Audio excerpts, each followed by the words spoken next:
There is a number that the Pentagon has refused to explain for 72 hours, and the gap between what that number represents and what American voters were told this operation would achieve is not a difference in strategic messaging. It is the difference between a military campaign with defined objectives and a military campaign with no exit strategy, no sustainable logistics, and no mathematical possibility of success.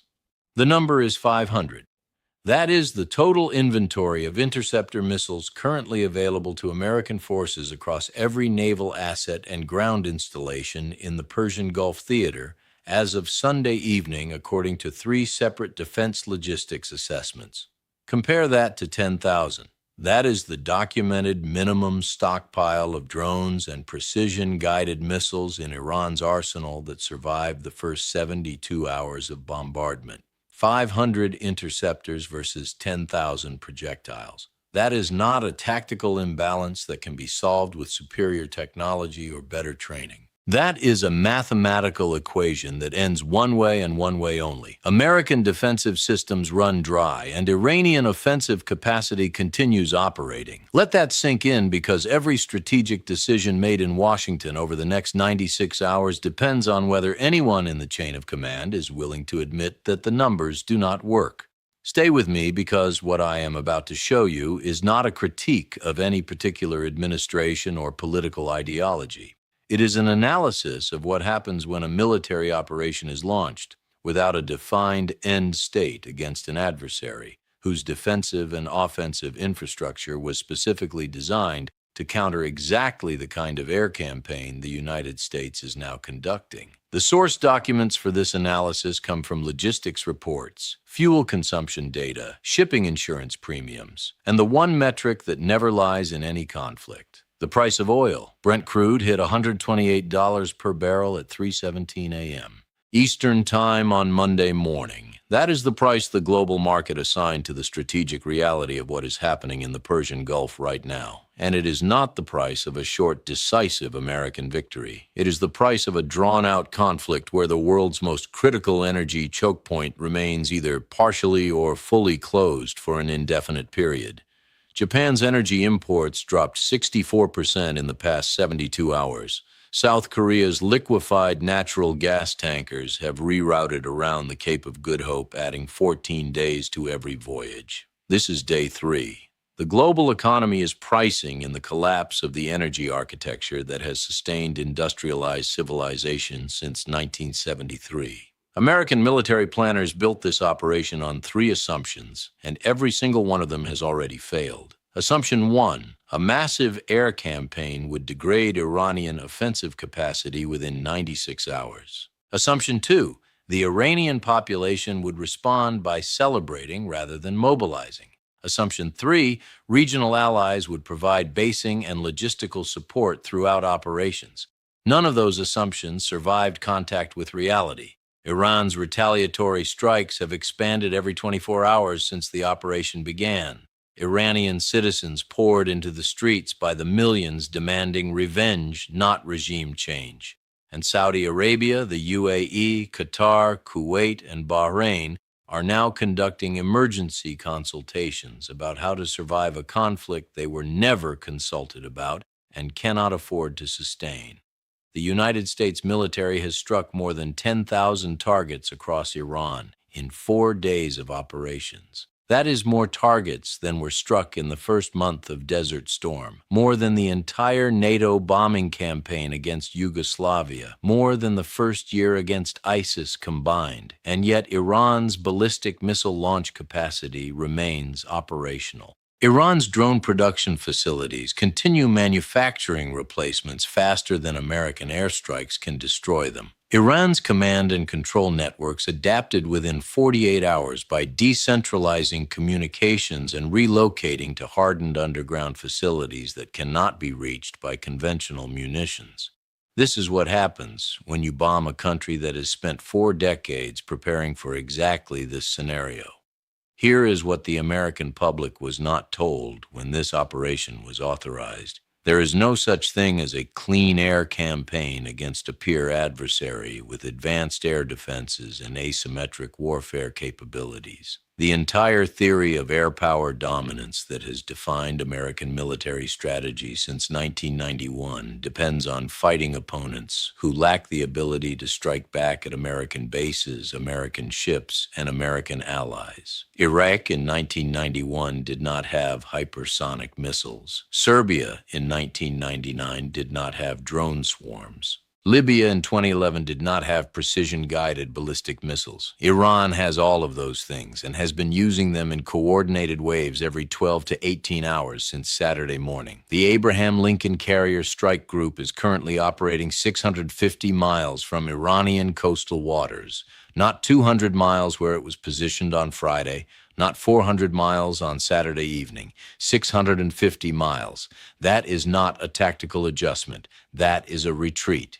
American naval commanders moved the carrier group out of range after intelligence assessments concluded that the ship's defensive systems could not reliably intercept a saturation attack involving 50 or more missiles launched simultaneously. Translation: the most advanced aircraft carrier in the United States Navy is too vulnerable to operate within striking distance of the targets it was sent to attack. And it gets worse. The United States currently has 37,000 military personnel deployed across bases in Kuwait, Bahrain, Qatar, the UAE, Jordan, and Iraq. Every single one of those installations has been struck by Iranian missiles or drones in the past 72 hours. The official casualty count released by Central Command is 19 dead and 87 wounded. The Iranian government claims that over 800 American military personnel have been killed or wounded. That gap between 106 total American casualties and 800 Iranian claims is not a gap that can be explained by normal propaganda inflation. Either scenario leads to the same conclusion. Iran is not fighting to win a military victory. Iran is fighting to impose economic and logistical costs that the United States cannot sustain. Consider the cost structure of what has happened in the past 4 days. The United States has expended an estimated $8.2 billion in precision-guided munitions, cruise missiles, and interceptor missiles. Iran has expended an estimated $340 million in drones, ballistic missiles, and cruise missiles. $8.2 billion versus $340 million. That is a 24-to-1 cost ratio in Iran's favor. And that ratio gets worse every day the operation continues, because American munitions stockpiles are finite, and Iranian production capacity is distributed across underground facilities that cannot be destroyed from the air. The economics of this war are unsustainable for the United States, and that is not a political statement. It is a balance sheet. Every Tomahawk cruise missile costs $2 million. Every interceptor missile fired from an Aegis destroyer costs between $2 million and $4 million. Meanwhile, Iran's Shahed 136 attack drone costs approximately $20,000 to manufacture. Even Iran's precision ballistic missiles cost between $500,000 and $2 million per unit, which is still cheaper than the American interceptors required to shoot them down. Iran can afford to trade at a 10-to-1 or even 20-to-1 loss ratio and still come out ahead economically. The United States cannot. And that brings us to the question no one in Washington wants to answer publicly, but every military planner is asking privately. What happens when the interceptor missiles run out?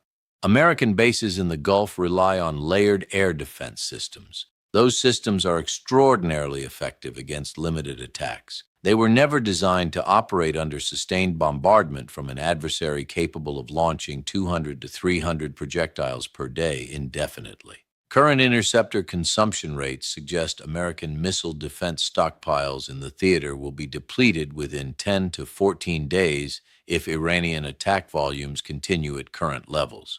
Resupply from the United States takes a minimum of 21 days for maritime transport. The math is simple and brutal. Iran can outlast American defenses through sheer volume. This is asymmetric warfare, and the asymmetry runs in Iran's favor. The United States spent $50 billion building a network of bases across the Gulf designed to project power into the Middle East. Iran spent 4 decades building a distributed network specifically designed to turn those American bases into strategic liabilities. Every American soldier stationed at Al-Udeid or Camp Arif Yan is now a hostage to Iran's missile inventory.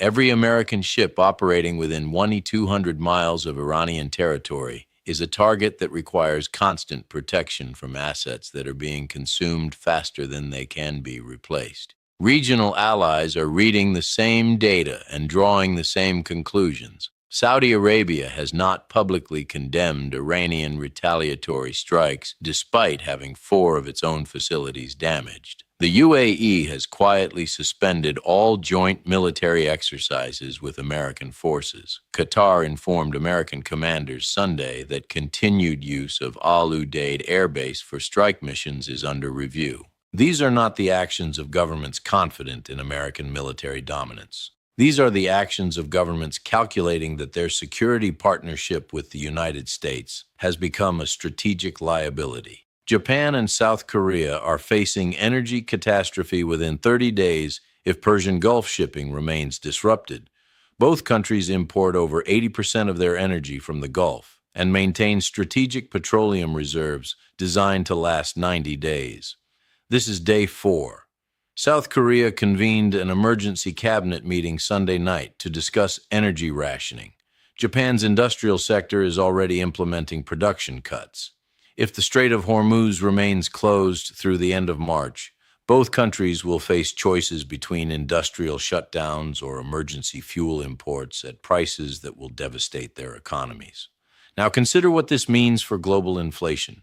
Brent crude at $128 per barrel translates to gasoline prices in the United States hitting $5.0 per gallon nationally within 2 weeks. Diesel fuel will exceed $6 per gallon. That means higher costs for food transportation, goods transportation, and every product that relies on petroleum-based inputs, which is nearly everything in a modern economy. The Federal Reserve spent 2 years bringing inflation down from 9% to 3%. A sustained oil shock of this magnitude will push inflation back above 6% within 60 days, and there is nothing monetary policy can do to stop it, because this is supply-side inflation, driven by energy scarcity, not demand-side inflation. Wall Street is pricing in economic recession, not geopolitical uncertainty. The S&P 500 dropped 4.2% in overnight futures trading. The Dow Jones fell 680 points. Gold surged to $2,340 per ounce as investors fled equities for safe havens. These are the market movements of institutional investors repositioning for a drawn-out crisis with no clear resolution timeline. The probability of this conflict de-escalating within 30 days is below 15%. The probability of escalation into wider regional war is above 60%. The probability of economic spillover triggering global recession is above 70%. So where does this leave American strategy? Trapped between 2 equally unacceptable options. Option 1, continue the air campaign until Iranian offensive capacity is degraded to manageable levels. The problem is that current strike rates are not degrading Iranian capacity faster than Iran can regenerate it. Destroying a drone factory does not matter if Iran has 50 more factories distributed underground. Destroying a missile launcher does not matter if Iran has 2,000 more launchers dispersed across mountain valleys.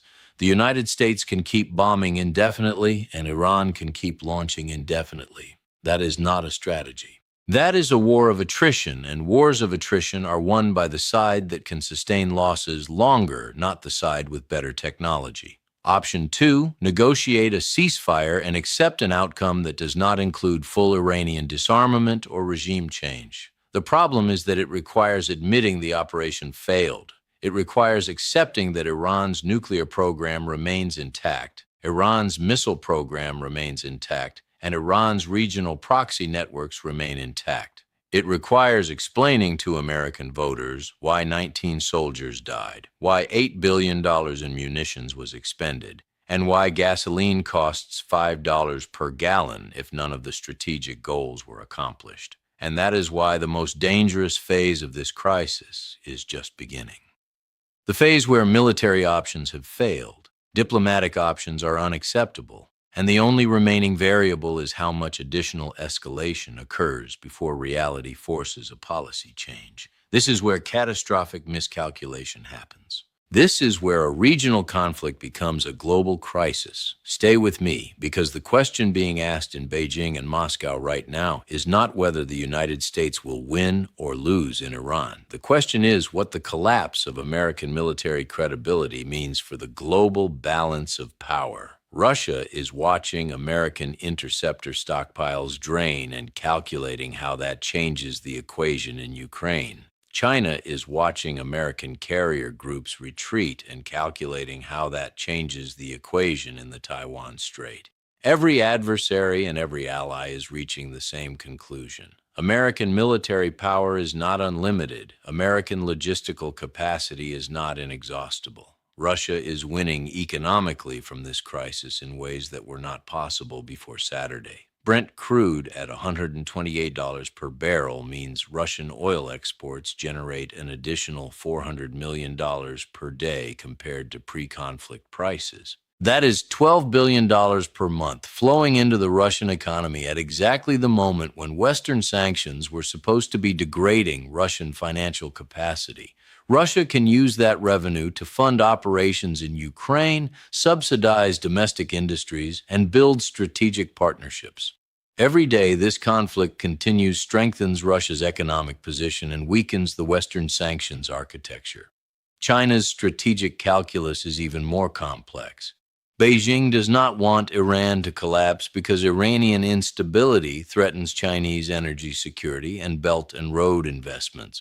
But Beijing also does not want direct confrontation with the United States over Iran, because that would jeopardize $700 billion in annual bilateral trade. So China is providing just enough support to keep Iran functional without triggering American retaliation. Intelligence sharing, technological assistance, diplomatic cover at the United Nations, and quiet financial support through unsanctionable channels.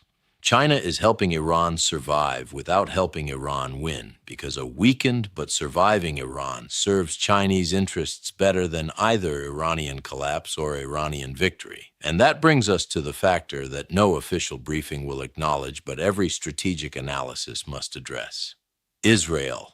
This operation was not designed to serve American national interests. It was designed to serve Israeli regional interests, and American political leaders agreed to it for reasons that had more to do with domestic politics than Middle Eastern strategy.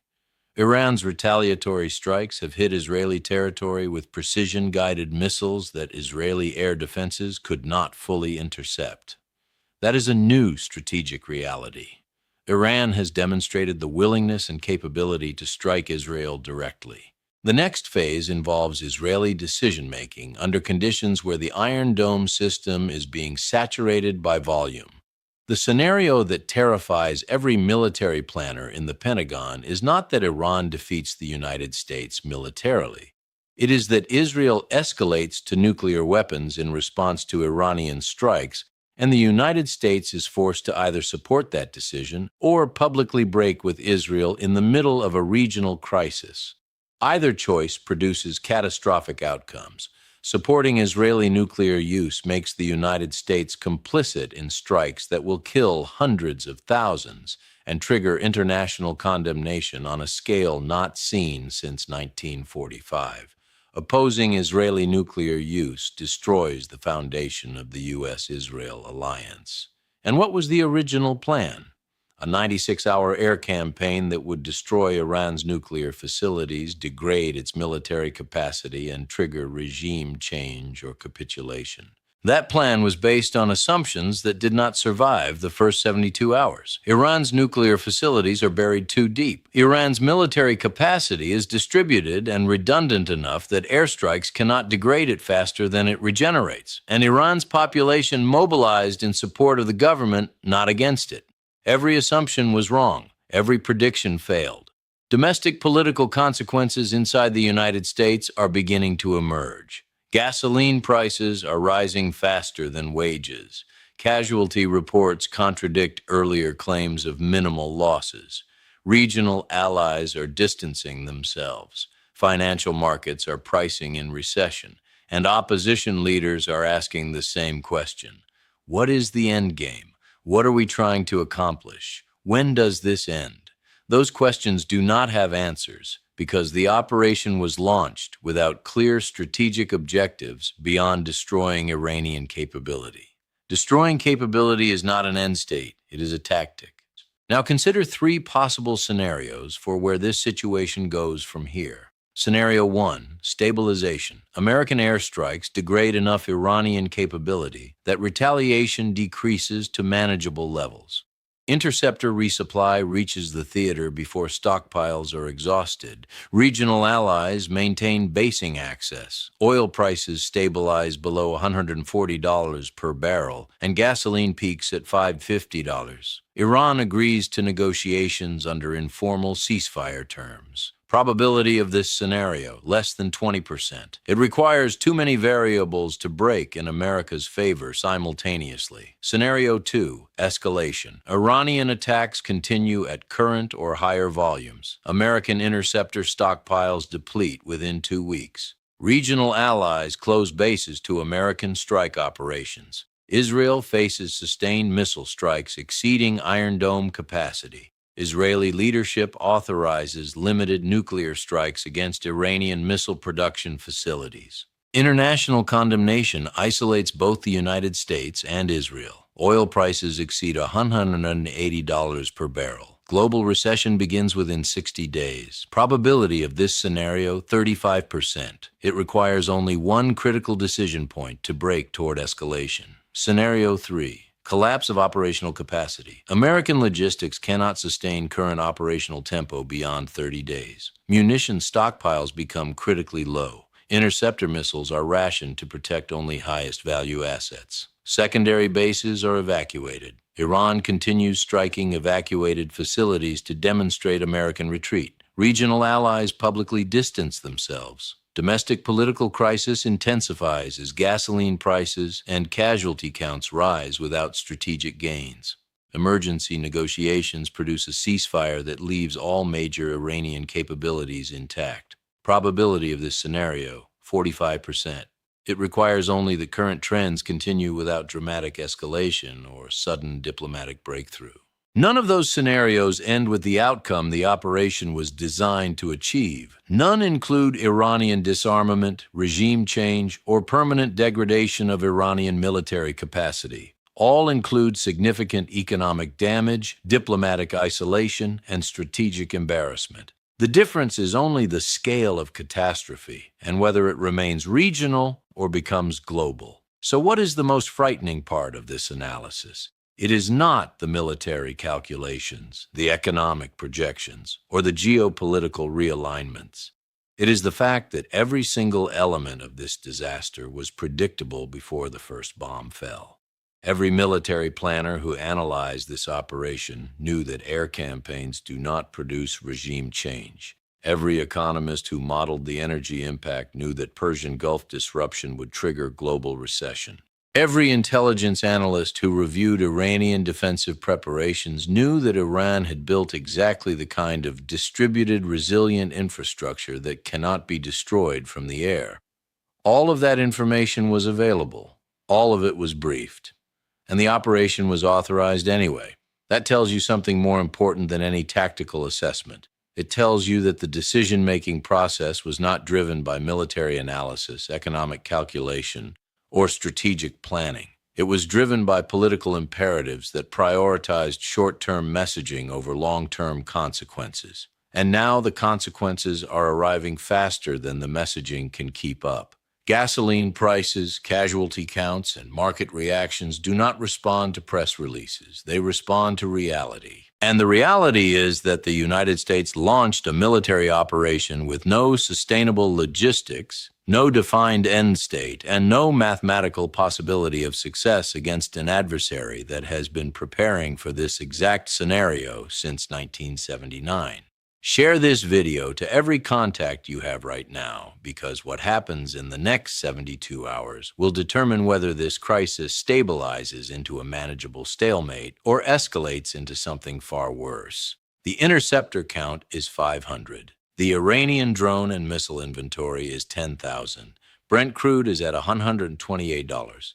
American casualties are at 19 confirmed. Gasoline is heading toward $5.0 per gallon. And no one in Washington has explained what the strategic objective is or how this ends without either catastrophic escalation or humiliating retreat. The mathematics do not lie, the balance sheets do not lie, and the market is already pricing in the outcome that no official briefing is willing to admit.